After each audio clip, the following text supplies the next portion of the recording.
शुरू कर दिया परसा तो उसने हिलाया भी नहीं और उसके नीचे भट्ठी खोदकर तैयार कर दिया। लकड़ियों की व्यवस्था करने में उसे तब थोड़ा सा भी समय नहीं लगा क्योंकि लकड़ियां वहीं रखी हुई थी।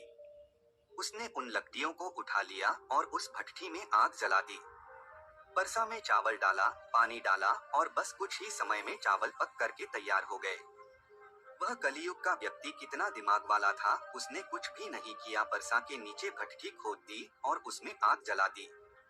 चावल को डाल दिया और चावल में पानी डाला और चावल पक भी गया। जब चावल पक गए तो भगवान शिव के गणों को एक कतार में बैठा दिया। उन गणों से कहा कि आप मेरा साथ दें और आप इस चावल को आपस में परोस दीजिए।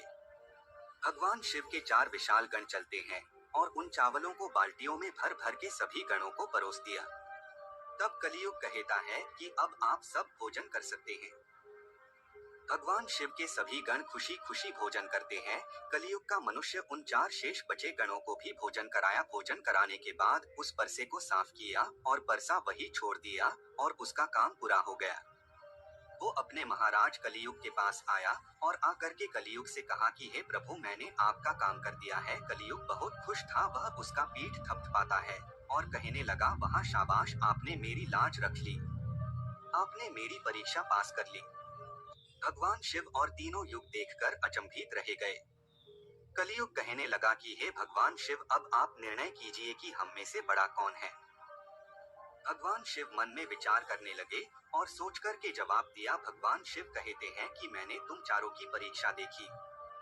जब सतयुग का व्यक्ति आया तो उसने अपनी ताकत लगाई और ताकत लगा के परसे को उठा करके अग्नि पे रख दिया और स्वयं ही मेरे सभी गणों को चावल परोसा। जब त्रेतायुग की बारी आई तो उस व्यक्ति ने भी बिल्कुल ऐसा ही किया। परसे को उठाया, भट्ठी पे रखा, उसमें चावल डाला, पानी डाला और उसे पकाया और सबको खिलाया। और इसी तरीके से द्वापर युग के व्यक्ति ने भी किया।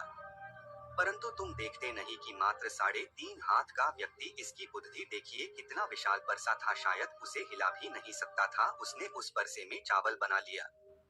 मेरे इतने गण थे कि अगर वो बाल्टियों से परोसता तो वो शायद परेशान हो जाता। तो देखिए उसकी बुद्धि, उसने उनमें से ही 4 गण अपनी सहायता